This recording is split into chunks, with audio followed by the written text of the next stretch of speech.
Hello दोस्तों, नमस्कार। स्वागत है अपना स्टडी चैनल लर्निंग जीएस वाला में। आज हम चैप्टर 5 के आगे का सेशन कंप्लीट करेंगे और आज ही वीडियो में हम चैप्टर 5 को कंप्लीट कर लेंगे। जैसा कि हम पीछे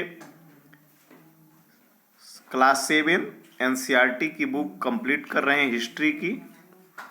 तो चलिए बिना समय गंवाए शुरू करते हैं। बदलता समाज, नई जातियां और श्रेणियां। जैसे जैसे अर्थव्यवस्था और समाज की जरूरतें बढ़े गई, नए हुनर वाले लोगों की आवश्यकता भी पड़ी। वर्णों के भीतर छोटी छोटी जातियां उभरने लगी, यानी कि जो ब्राह्मण, क्षत्रिय, वैश्य, शूद्र वर्ण थे, अब उनके अंदर जातियां और उपजातियां भी निकल के सामने आने लगी, बनने लगी। उदाहरण के लिए ब्राह्मणों के बीच नई जातियां सामने आईं।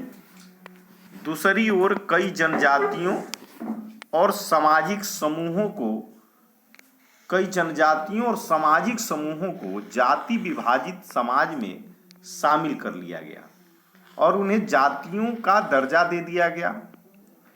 विशेषज्ञता प्राप्त शिल्पियों जैसे सुनार, लोहार, बढ़ई और राजमिस्त्री को भी ब्राह्मणों द्वारा जातियों के रूप में मान्यता दी गई। तो ये सब 11 से 12वीं सदी के बीच में सुनार, लोहार, बढ़ई और राजमिस्त्री एक नई जाति के रूप में आई और इसकी मान्यता किसने दी? तो ब्राह्मणों के द्वारा दी गई। वर्ण की बजाय जाति समाज के संगठन का आधार बनी। अब जो है यहाँ से 11वीं-12वीं शताब्दी से अब वर्ण होकर के अब जाति जो है समाज के संगठन का आधार बन गई।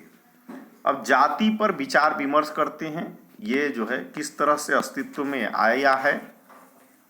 तो वर्तमान तमिलनाडु के तिरुचिरापल्ली तालुक में स्थित उय्याकुंडन उदयार के 12वीं शताब्दी के अभिलेख में ब्राह्मणों की एक सभा के विचार विमर्श का वर्णन मिलता है।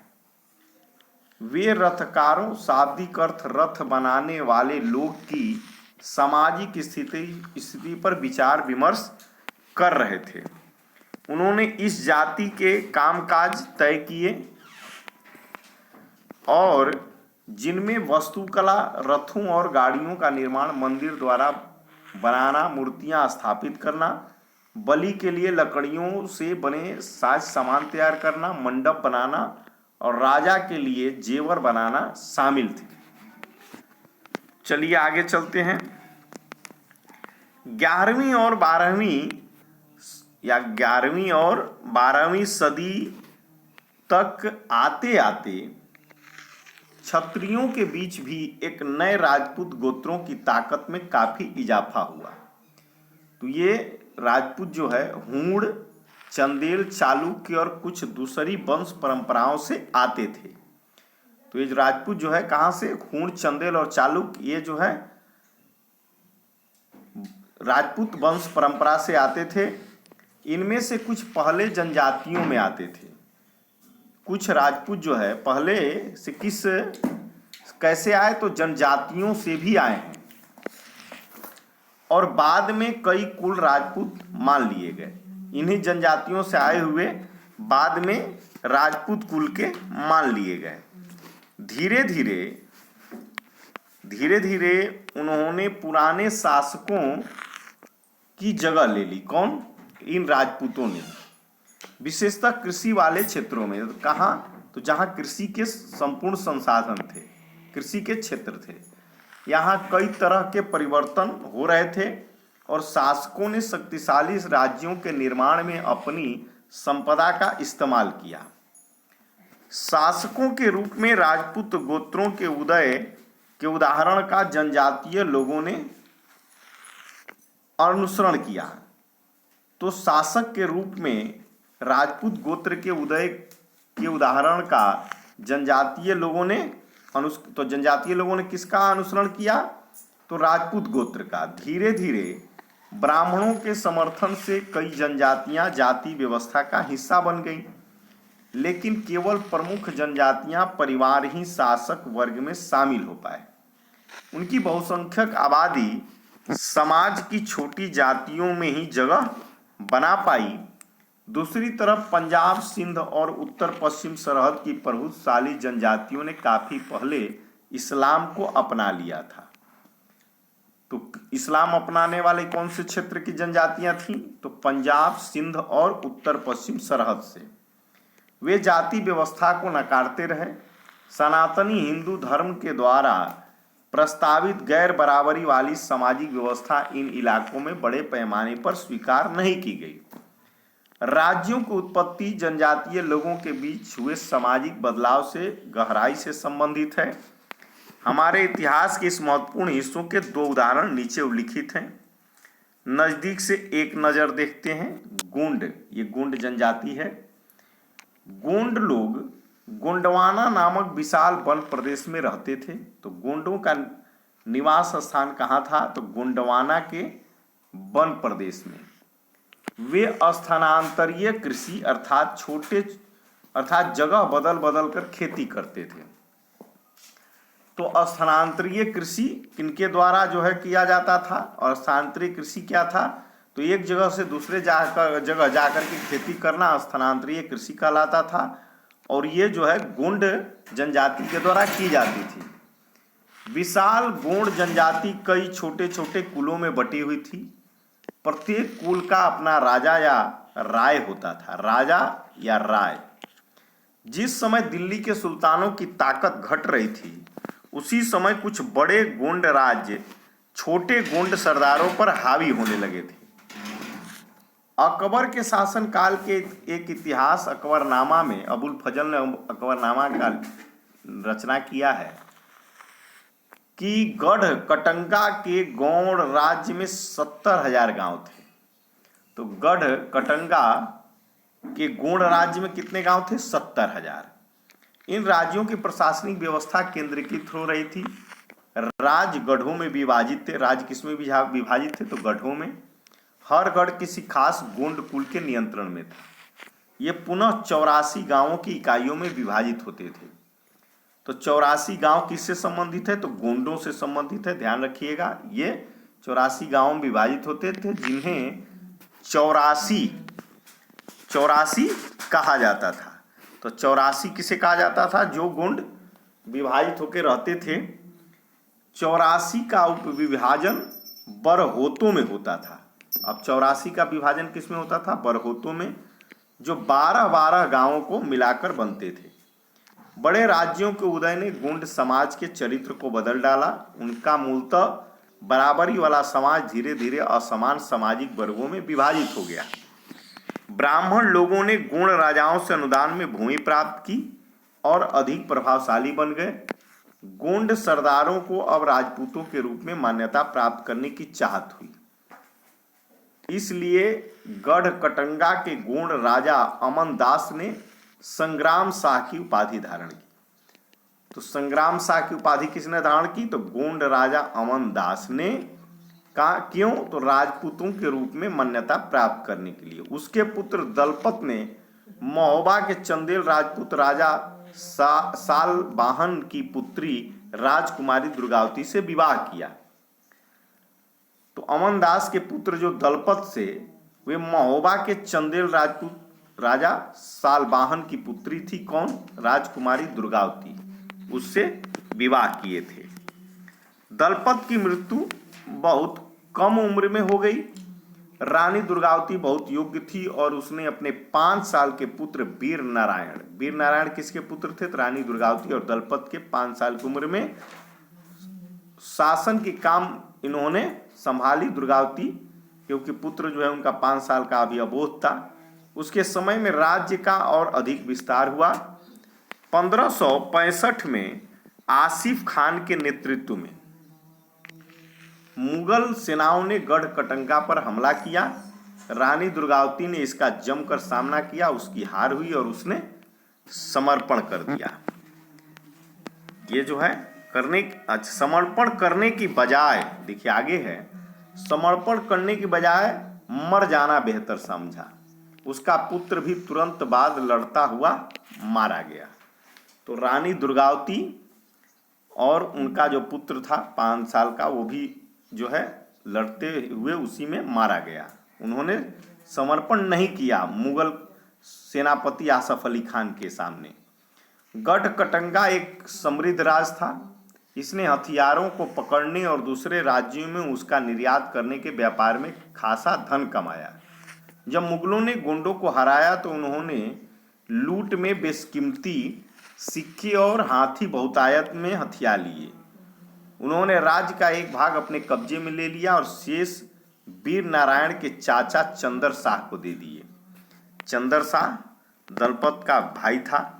गढ़कटंका के पतन के बाद गोंड राज कुछ समय तक चलता रहा, लेकिन वे काफी कमजोर हो गए और बाद में अधिक शक्तिशाली बुंदेलों और मराठाओं के खिलाफ उनके संघर्ष से असफल रहे। अब देखते अहोम। अहोम जो है, ये अहोम लोग मौजूदा म्यांमार से आकर, कहाँ से? म्यांमार से आए थे अहोम। 13वीं सदी में ब्रह्मपुत्र घाटी में आ बसे। उन्होंने भूइयां भूस्वामी लोगों की पुरानी राजनीतिक व्यवस्था का दमन करके नए राज्य की स्थापना की। ये भूइयां जनजाति है भारत की। भूइयां, जिन्हें भूस्वामी कहा जाता है, ब्रह्मपुत्र की घाटी असम में। तो वहां जो है, ये अहोम लोग म्यांमार से आकर के इन भूइयों को दमन करके राज्य की स्थापना किए। 16वीं सदी के दौरान उन्होंने चूटियों, किसको? चूटियों, ये चूटियों और कोचहाजों 1581 में राज्यों को अपने राज्य में मिला लिया। राज्य थे चूटियां और कोचहाजों। उन्होंने कई अन्य जनजातियों को भी अधीन कर लिया। कोचहाजों ये जनजाति भी थी, चूटियां जनजाति थी, और इनके राज्य को इन्होंने मिला लिया। उन्होंने कई अन्य जनजातियों को भी अधीन कर लिया। अहोमों ने एक बड़े राज्य को बना डाला और इसके लिए 1530 के दशक में ही, इतने वर्ष पहले, आग्नेयास्त्रों का इस्तेमाल किया। तो अहोमों ने किस अस्त्र का प्रयोग किया था? तो आग्नेयास्त्र का प्रयोग किया था, इस्तेमाल किया था। 1660 तक आते आते वे उच्च स्तरीय बारूद और तोपों का निर्माण करने में सक्षम हो गए। लेकिन अहोम लोगों को दक्षिण पश्चिम से कई आक्रमणों का सामना करना पड़ा। कहां से? दक्षिण और पश्चिम से। 1662 में मीर जुमला के नेतृत्व में मुगलों ने अहोम राज पर हमला किया। मीर जुमला के नेतृत्व में 1662 में। कब? 1662 में मुगलों ने अहोम राज्य पर हमला कर दिया। बहादुरी से सामना करने के बावजूद अहोम लोगों की पराजय हुई, लेकिन उस क्षेत्र पर मुगलों का प्रत्यक्ष नियंत्रण ज्यादा समय तक बना नहीं रह सका। अब जो है, अहोम राज्य बेगार पर निर्भर था। किस पर? ध्यान रखिएगा, अहोम राज्य जो है बेगार पर निर्भर था। बेगार पर। राज्य के लिए जिन लोगों से जबरन काम लिया जाता था वे पाइक कहलाते थे। तो राज्य के लिए जबरन काम जिन लोगों से लिया जाता था वे लोग क्या कहलाते थे? पाइक। अहोम राज्य में एक जनगणना की गई थी। प्रत्येक गांव को अपनी बारी आने पर निश्चित संख्या में पाइक भेजने होते थे। तो जनगणना का काम भी अहोम राज्य में हुआ था। इसके लिए जनगणना के बाद सघन आबादी वाले इलाकों से कम आबादी वाले इलाकों में लोगों को स्थानांतरित किया गया था। इस प्रकार अहोम कुल टूट गया। 17वीं शताब्दी का पूर्वार्ध पूरा होते होते प्रशासन खासा केंद्रीकृत हो चुका था। लगभग सभी वयस्क पुरुष युद्ध के दौरान सेना में अपनी सेवाएं प्रदान करते थे। दूसरे समय में वे बांध, सिंचाई व्यवस्था इत्यादि के निर्माण या अन्य सार्वजनिक कार्यों में जुटे रहते थे। अहोम लोग चावल की खेती के नए तरीके भी अमल लाए। तो चावल की खेती के नए तरीकों को कौन अमल में लाए? तो अहोम लोग। अहोम समाज कुलों में विभाजित था। किसमें? कुल में, जिन्हें खेल कहा जाता था। तो अहोम समाज जो कुल में विभाजित थे, इस कुल को क्या कहा जाता था? खेल। खेल कहा जाता था। वहां दस्तकारों की बहुत कम जातियां थीं, इसलिए अहोम क्षेत्र से दस्तकार निकटवर्ती क्षेत्रों से आए थे। एक खेल के नियंत्रण में प्रायः कई गांव होते थे। किसान को अपने ग्राम समुदाय के द्वारा जमीन दी जाती थी। समुदाय की सहमति के बगैर राजा तक इसे वापस नहीं ले सकता था। तो जो है, किसान को अपने ग्राम समुदाय के द्वारा जमीन किसके द्वारा दी जाती थी? तो ग्राम समुदाय के द्वारा किसान को। यहां तक कि समुदाय की जो ग्राम समुदाय जमीन किसान को देती थी तो वह उस जमीन को राजा तक भी इसे वापस नहीं ले सकते थे जब तक कि ग्राम समुदाय की सहमति न हो। शुरुआत में अहोम लोग अपनी जनजातीय देवताओं की उपासना करते थे, लेकिन 17वीं सदी के पूर्वार्ध में ब्राह्मणों के प्रभाव में बढ़ोतरी हुई। मंदिरों और ब्राह्मणों को राजा के द्वारा भूमि अनुदान में दी गई। शिव सिंह जो 1714 से 44 तक राज किए, शिव सिंह के काल में हिंदू धर्म वहाँ का प्रधान धर्म बन गया था। तो अहोम जनजाति के बीच शिव सिंह के नेतृत्व में हिंदू धर्म वहाँ का प्रधान धर्म बना, लेकिन अहोम राजाओं ने हिंदू धर्म को अपनाने के बाद अपनी पारंपरिक आस्थाओं को पूरी तरह से नहीं छोड़ा था। अहोम समाज एक अत्यंत परिष्कृत समाज था। कवियों और विद्वानों को अनुदान में जमीन दी जाती थी। नाट्य कर्म को प्रोत्साहन दिया जाता था। संस्कृत की महत्वपूर्ण कृतियों का स्थानीय भाषा में अनुवाद किया था। बुरंजी, नाम ध्यान रखिएगा, क्या नाम है? बुरंजी। बुरंजी नामक ऐतिहासिक कृतियों को पहले अहोम भाषा में और फिर असमिया में लिखा गया। बुरंजी नामक ऐतिहासिक कृति को। निष्कर्ष क्या निकलता है कि जिस युग की हम चर्चा करते आए हैं उस युग के दौरान उपमहाद्वीप में काफी सामाजिक परिवर्तन हुआ। वर्ण आधारित समाज और जनजातीय लोग एक दूसरे के साथ लगातार संपर्क में आते रहे। वर्ण, समुदाय और जनजाति, इस आदान प्रदान ने दोनों तरह के समाजों में अनुकूल और बदलाव की प्रक्रिया चलाई। बहुत सी विभिन्न प्रकार की जनजातियां थीं और उन्होंने विभिन्न प्रकार की जीविकाएं अपनाई।